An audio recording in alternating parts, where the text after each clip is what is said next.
নেশামুক্তি কেন্দ্রে ভর্তি থাকা এক যুবকের রহস্য মৃত্যুকে ঘিরে চাঞ্চল্য ছড়ালো বালুরঘাটে। মৃত যুবকের নাম অভিষেক ঘোষ, বয়স 35। তিনি বেশ কিছুদিন ধরে একটি বেসরকারি নেশামুক্তি কেন্দ্রে ভর্তি ছিলেন বলে জানা গেছে। পরিবারের দাবি, মঙ্গলবার রাতে গুরুতর আহত অবস্থায় অভিষেককে বালুরঘাট জেলা হাসপাতালে ফেলে রেখে যাওয়া হয়। তবে তার মুখে ও ঠোঁটে আঘাতের চিহ্ন ছিল। বুধবার হাসপাতালেই অভিষেকের মৃত্যু হয় বলে জানায় চিকিৎসকেরা।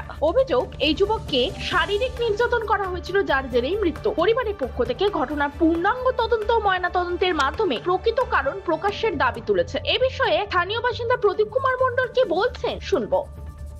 এই যে ঘটনাটা হয়েছে, মানে একটা বডি পাওয়া গেছে, কি মানে আপনাদের এখান থেকে ভর্তি করা হয়েছিল শুনেছি। আমি জানি না আর কি, আমি ওরা দায়িত্ব নিচ্ছে তো ওরা চালায়, আমি ওখানে খোঁজ খবর কিছু জানি না কেমন করে কি হয়েছে বা কি হচ্ছে, কি কেমন করে চলে। হ্যাঁ, মানে আপনি কি মালিক এটা? হ্যাঁ, আমার লাইসেন্সের নাম আছে আর কি, কিন্তু ওর দেখাশোনা ওরাই করে। তো কালকে কারা ভর্তি করতে গিয়েছিল? কালকে আমি ভর্তি সত্যি আমি জানবো না তো কিছু, যেহেতু আমি দেখাশোনা করি না। আচ্ছা, তাহলে একে ওইভাবে মেরে কে পাঠালো? আমি মারিছে না মারেনি আমি তো কিছু জানবো না তো, আমি যেহেতু ওরা দেখাশোনা করি না, যাই না করে। আপনি তাহলে পার্টনার তো দেখি? লাইসেন্সের নাম আছে, ওরা দেখাশোনা করে। বাড়িটা আমার ওই লাইসেন্সটাও পার্টনার সব লাইসেন্সটা করা আছে, কিন্তু দেখাশোনা ওরাই করে। কয়জন আপনার পার্টনার? 2 জন। কে? আমি আসছে পিন্টু নাম কি যেন নাম লেখা আর কি, আমরা পিন্টু করে জানি।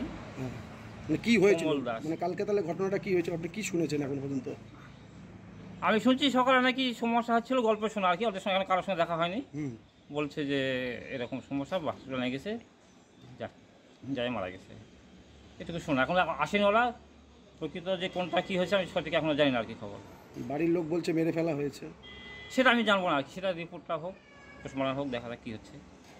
আর মানে রাত্রিবেলা যখন ভর্তি করা হলো, রাত্রিবেলা ভর্তি করেনি, সকালে ভর্তি করেছে। আজকে সকাল মানে বেলা 1টা অবধিও সেখানে আননোন লেখা হচ্ছিল। রাত্রিবেলা ভর্তি করার খবর আমার জানা নাই, আমি জানি যে সকালে ভর্তি করেছে আর কি, সকালে কটা দিকে তাও জানি না। মানে কারা ভর্তি করতে গেছে সেটা জানেন না? জানি যে রাজ ওই যে দেখাশোনা করে দায়িত্ব আছে, ওখানে নিয়ে গেছে। পালিয়ে এসেছে কেন সেটাও বলতে পারবো না আর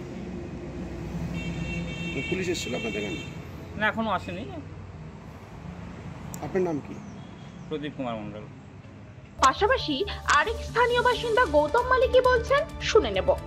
শুনলাম ডোজ বন্ধ করে, ওষুধটা বন্ধ করে দিয়েছে, তারপর শরীর ছেড়ে দিয়েছে। তো সকালে শুনছে ওকে হসপিটালে নিয়ে এসছে, হসপিটালে মৃত। কারা নিয়ে এসছে? হোম থেকে নিয়ে এসছে, হোমে যখন ছিল হোমের স্টাফ নিয়ে আসবে, হোমের কেউ নিয়ে আসবে। কেমন হোম? এখানে তো আননোন হিসেবে ব্যাক টু লাইফ, প্রতিরামে একটাই হোম। আননোন হিসেবে ভর্তি করা হয়েছিল? হ্যাঁ, আননোন হিসেবে। তাহলে বডি ভর্তি করেননি, ফেলে গেছিল? তাই তো শুনতেছি।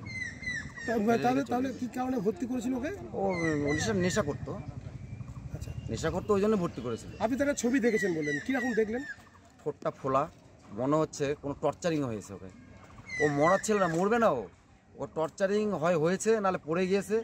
আমি বলবো না টর্চারিং হয়েছে, যেহেতু ঠোঁটটা ফোলা দেখলাম, পড়ে যেতে পারে, সেটা কনফার্ম হওয়ার জন্য জানতে হবে। একটা 34 বছরের লোক, একটা 34 বছরের ছেলে, যুবক, সে পড়ে গিয়ে মরতে পারে, এটা আপনার বিশ্বাস হয়? অসম্ভব। ও মরার ছিল না, ও মরবে না, ওকে মেরে ফেলা হয়েছে। আমার যেটা মনে হয়, ওর সঙ্গে কথাবার্তা বলে যেটা বুঝতাম আমি, ও মারা দেওয়া ছিল না, ওকে মেরে ফেলা হয়েছে জোর করে। হয়তো লং ট্রিটমেন্ট নিতে হবে, ও নিবে না। আমাকে এতদিন ট্রিটমেন্ট নিতে হবে, তুমি এর আগে 18টা 20টা ট্রিটমেন্ট নিচ্ছ, তোমার হয়নি, তোমাকে 2 বছর ট্রিটমেন্ট নিতে হবে। তোমার আগে 18 ট্রিটমেন্ট আছে 6 মাস, 3 মাস, 2 মাস, এবার 1 বছর নাও, তুমি ভালো হয়ে যাবে। এবার ওই ভাবছে আমি 1 বছর, আমি তো সুস্থ লোক, আমি তো ওরম ব্যাপার নেই। এই জায়গাটা একটা কোনো গন্ডগোল আছে। কি নেশা করতো? ও ব্রাউন সুগার খেত, সুগার নিত। এই যে আপনার ব্যাক টু লাইফ যে হোমটা, এখানে তো আগেও লোক মারা গেছে। হ্যাঁ, একটা শুনেছিলাম মারা গেছে, একটা ছেলে মারা গেছে, সেটা কিভাবে মেরেছে সেটা আমি জানি না। আচ্ছা, সেক্ষেত্রে কি আপনার নিজের না, কাছের আমি ওটা বন্ধু, জানি না। আপনার খুব কাছের বন্ধু, একদম ছোট কাছের বয়স থেকে আপনি দেখছেন, তার মৃত্যুতে আপনি কতটা আপনার খারাপ লাগছে? আমি যে মরে যাইনি এটাই আমার ভাগ্য, যে আমি এখনো বেঁচে আছি। আমার হার্ট এরকম হয়ে গেছে, মরে যাওয়ার তো ধাক করে বাস পড়লো, হঠাৎ যে বৃষ্টি হচ্ছে, আর বাস পড়তেই পারে, এরকম একটা মনে হলো যে বাস পড়ে গেল আমার জীবনে। ও মারা গেছে কীভাবে, কি সম্ভব না। তা আসলাম, ছবিটা যেটা দেখলাম, পোস্টমর্টম রিপোর্ট দেখলে অল ক্লিয়ার হয়ে যাবে, ও মারা যাচ্ছিল না, ও সুইসাইড করতে পারে না। এটা আপনারা দেখবেন, পোস্টমর্টম রিপোর্টটা যেন ওর ভালোভাবে হয়, সঠিক তদন্ত হয়। আর যদি কোনো টর্চিং হয়, এর বিরুদ্ধে যেন সঠিক তদন্ত হয়। হোম কর্তৃপক্ষ কি এতে যে আপনার মনে হয় যে এরা পাওয়ারফুল, খুব এরা এটা পরিবর্তন করে দিতে পারে? ওর কাছে কোনো কিছুই না, ও যে মারা গেছে, ওর কাছে হোম কিচ্ছু না, ওরকম কোনো ব্যাপার নেই। কি নাম ওর থেকে অনেক প্রভাবশালী ও, অনেক অনেক অনেক সব দিক থেকে অনেক ব্যাপার আছে। আপনার কি আমার নাম গৌতম। আপনারা কি চাইছেন এখন? আমরা দেখি সঠিক তদন্ত হবে এবং যদি কোনো টর্চিং হয় এটার বিরুদ্ধে কঠোর ব্যবস্থা নেওয়া উচিত। নেক্সট টাইমে যেন এরকম কোনো ছেলেকে ভর্তি করার পরে এরকম যেন অবস্থা না হয়। হোমের মালিক কি নেশা করে? হ্যাঁ করতো, শুনতাম, এখন করে কিনা জানি না। ব্রাউন সুগার নেই? হ্যাঁ। কি নাম ওর? মানে ওর নাম রাজ। রাজ কি? রাজ টাইটেলটা বলতে পারবো না। ওর নাম রাজ, বাবার নাম পিন্টু। ব্যাক টু লাইফ ওদের হচ্ছে, হোমের নাম ব্যাক টু লাইফ। আপনার নাম কি? আমার নাম গৌতম। গৌতম কি? গৌতম মালিক। তবে এই ঘটনায় এখনো পর্যন্ত পুলিশের কাছে কোনো লিখিত অভিযোগ দায়ের হয়নি। তবে ঘটনার খবর পেয়ে তদন্ত শুরু করেছে প্রশাসন। দক্ষিণ দিনাজপুরে বালুরঘাট থেকে নিজস্ব প্রতিনিধি রিপোর্ট, টাইমস 14 বাংলা।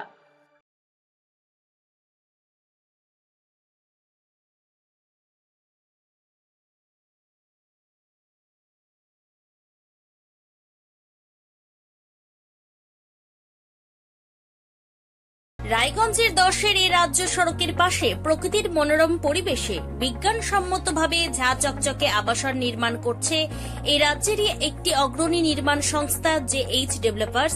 পাশাপাশি তারা এই প্রকল্পটির নাম রেখেছেন JH গ্রিন, যাদের catch line nature inspired homes, যার বাংলায় তর্জমা করলে দাঁড়ায় প্রকৃতি অনুপ্রাণিত বাড়ি।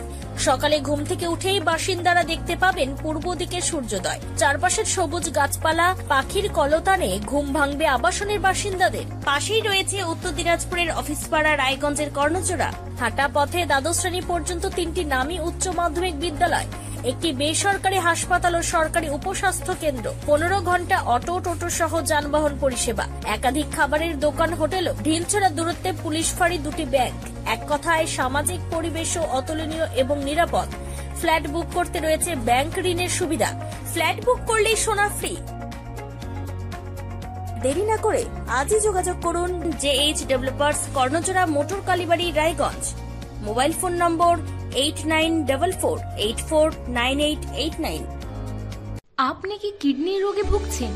তাহলে আর দেরি না করে আজই আসুন আপনার এলাকার একমাত্র বিশ্বস্ত প্রতিষ্ঠান জীবন রেখাতে। এখানে বিশেষজ্ঞ নেফ্রোলজিস্ট ডাক্তাররা লেজার ট্রিটমেন্টের মাধ্যমে রোগীদের সমস্ত ধরনের কিডনির এবং প্রোস্টেটের অপারেশন করে থাকেন। রোগী দেখছেন nephrologist doctor Arkaprava Chakraborty, SSKM hospital, Kolkata. Doctor Sunil Kumar, Apollo hospital, Kolkata. Doctor Pinaki Mukherjee, NRS hospital, Kolkata. এছাড়াও এখানে প্রতিদিন অপারেশন করছেন ও বহির্বিভাগের রোগী দেখছেন ইউরোসার্জন ডক্টর আতার কাশিম, PG হসপিটাল, কলকাতা। তাছাড়াও এখানে স্বাস্থ্যসাথী কার্ড ও ওয়েস্ট বেঙ্গল হেলথ স্কিমের সুবিধা রয়েছে।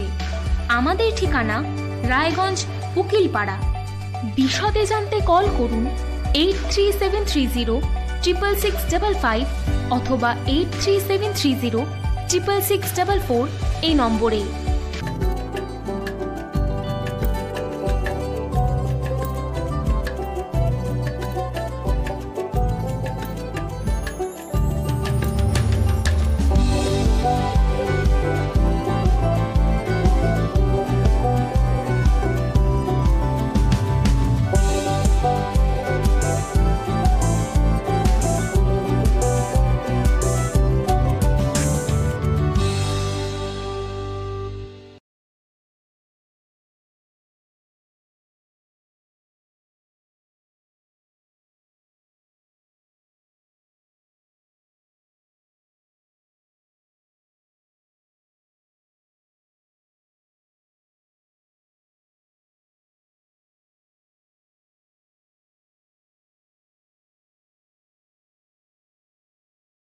আপনি কি চাকরি পরীক্ষার্থী? চাকরি পরীক্ষার বই খুঁজছেন? তাহলে আজই চলে আসুন সৌর বুক অ্যান্ড ম্যাগাজিন সেন্টারে। এখানে BSc, WBCS, bank, rail, ICDS, nursing, ANM এবং GNM সহ কেন্দ্রীয় ও রাজ্য সরকারের সকল চাকরির পরীক্ষার বই ও ম্যাগাজিন পাওয়া যায়। আমাদের ঠিকানা ঘড়িমোড়, মোহনবাটি, রায়গঞ্জ। বিস্তারিত জানতে যোগাযোগ করুন 9002904090 অথবা 9434347016।